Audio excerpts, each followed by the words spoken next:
Arc Raiders just got some brand new community and developer updates. We'll go over each of those, which do cover updates for November, December, and even Stella Montis. We'll check out some additional things happening inside and outside of the game, as well as some community wants. We got a ton to talk about. What's up, World Utopia, here back in with another video. Today we're checking out all things Arc Raiders. Okay, so one of the first major updates that we did have was actually to these servers. As yesterday, if you didn't see, Arc Raiders hit an all-time new peak, where it did reach over 350,000 players, surpassing its around 260,000 previous peak. So by nearly 100,000 players, it jumped up on that Sunday morning and afternoon. Well, with that massive jump up, unfortunately it did lead to some server instability. Or we did have a post here from the community manager, Embark Oscar. He went on here to say that they're investigating some ongoing server issues. And then Osen also did update here, another community manager and lead. She did go on here to say the team is hard at work on the servers, voice chat, and the party system, that they appreciate all of you for your patience. And yeah, if you happen to be playing during that time, essentially you were stuck in an infinite queue.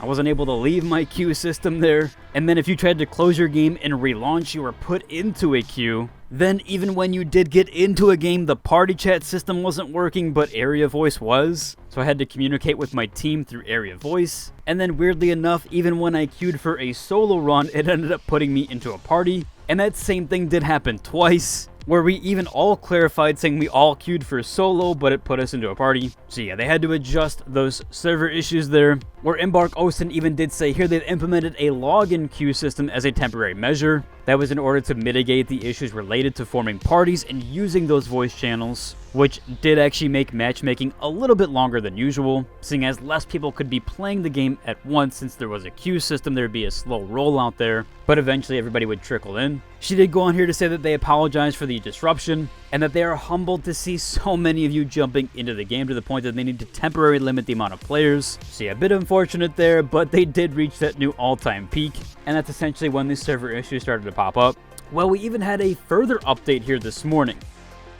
This one again comes from the community lead, Embark Osen. She went on to say that they're overwhelmed by how many players they have and everybody jumping in, that their team is working with determination to get you into those shuttles in a timely manner, while they're fine-tuning that server system. To show their appreciation, they send everybody 500 Raider tokens that you can use on anything as you see fit. They're also, of course, sending the Server Slam variant of the Hiker backpack for those that have joined, and that you should check your inbox as that will be there. They do mention they are slowly rolling those out today. Here's kind of how they have to do it. They have to do those in batches as to kind of not overload the servers. But she does say that you can check again in a few hours. Well, it actually has been a few hours since this post, and I actually do have the backpack in my mail currently. I also did receive already the 500 Raider tokens. So you should have both of those by now, and if not, I would just give it a little bit of time, as those are rolling out in batches. Now that wasn't all for the developer updates. We actually did get a few more here. I'm sure a lot of you have seen by now the new roadmap. I'm not going to hold you up too long on this, but there is some new fresh details on this, and some other community speculations. Again, that Arc Raiders roadmap did promise a new map in November,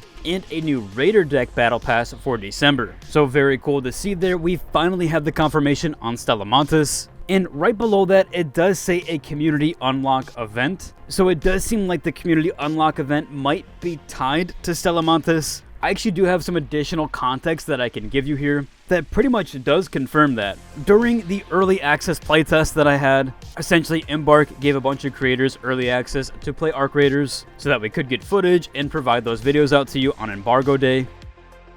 Well, during that debriefing, they did tell me that Stella Montis was going to have to be unlocked by the players. So there was essentially always going to be some sort of unlock mechanism when it came to Stella Montis. Now, I had always thought originally that it would have been through Blue Gate, and that new map would have had some sort of puzzle that you kind of load into Stella Montis there. I wasn't for sure how that was going to unlock, but now it looks like the community event is going to be tied to that. At least that's my assumption, since I'm kind of putting two and two together there. Where again, they did tell me that it was going to have to be unlocked by the players, and the community event unlock thing here kind of makes all too much sense how that would coincide together. So yeah, pretty sure that's how it's going to play out. Just figured I'd give some additional context there where I could. A few other major things on this roadmap: new arcs, new gameplay items, new quests, and that new Raider deck battle pass happening in December. So very cool here. There's a plethora of new things, even a snowfall map condition, they do have a ton of stuff planned here for Arc Raiders and the future of it. So it is so nice to see that in a nice little roadmap put out here. Next up here, we do have some community mentionables. This first one is kind of tied to the game itself and its player count. But yes, Arc Raiders has hit #1 top seller globally, which does make most sense there since the player count. The crazy thing here that someone actually pointed out is that one copy of Battlefield 6 is actually $80, where Arc Raiders is $40. And this chart is calculated by revenue, not by per sale. So essentially what that means is that it needs to have double the copies sold in order for it to surpass Battlefield 6. At least when this chart was screenshotted and in that moment of kind of calculated revenue. Very, very cool there and just awesome to see that. I actually do think that this upcoming weekend we could even see a higher spike up in player count. That typically does happen once mainstream catches on, although they might have already caught onto the game. But I do think it's possible for this game to get another spike up during this next weekend. Again, we'll have to wait and see. I still think we'll have a consistent 300k players for quite a while, at least in regards to the Steam concurrent player count.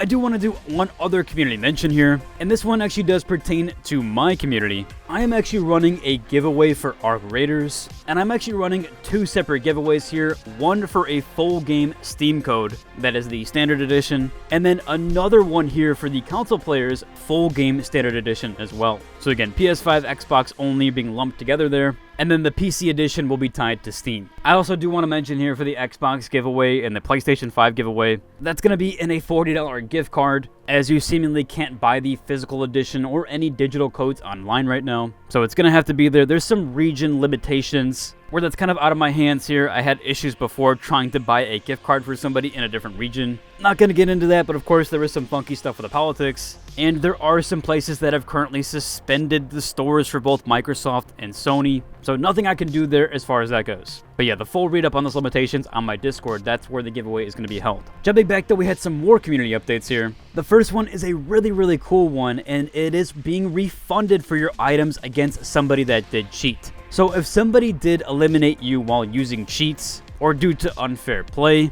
it looks like players are being refunded on their full loadout here, which is just absolutely insane. I've seen a few of these posts right now, so that's so good on them, and just really glad to hear. There's also one other post I wanted to address here that not necessarily isn't cheats, but I do think they should hopefully address this. And it is unfortunate that on PC, the low settings have a very big advantage. A lot of people are calling this basically unacceptable right now, where essentially if you do set your graphic settings all the way to low, the entire forest does disappear. Someone even mentioned here that player models should disappear, and the comparison is quite drastic. A lot of people have given kind of some pointers here that other games kind of just make like a green texture where things should be. I do think that they should kind of just put like a placeholder image there, or at least something that wouldn't affect your system. Again, as someone else mentioned here, they should just make the lowest LOD a green blur like some other games. And yeah, I definitely hope this is addressed. They're normally pretty good about this. They did also have this issue in the finals with some lower settings that were actually giving players advantages there,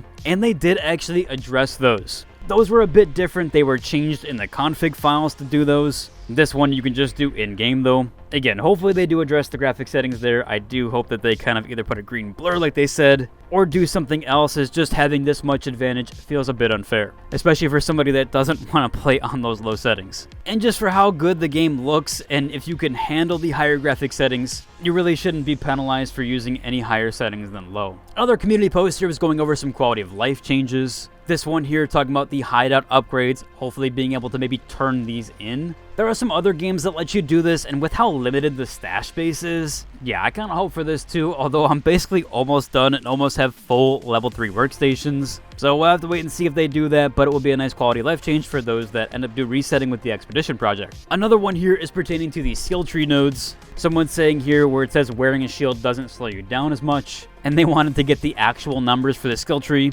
I also would like this too if we get an exact number, but I could understand they're kind of having it a bit like find out. Although because you can't reset the skill tree, it is a bit intense there trying to make that decision. I do get the game design choice on that, so I kind of hear both sides. Curious on what you guys think of that one overall. If you did enjoy today's video, like, and subscribe, and until the next one, deuces.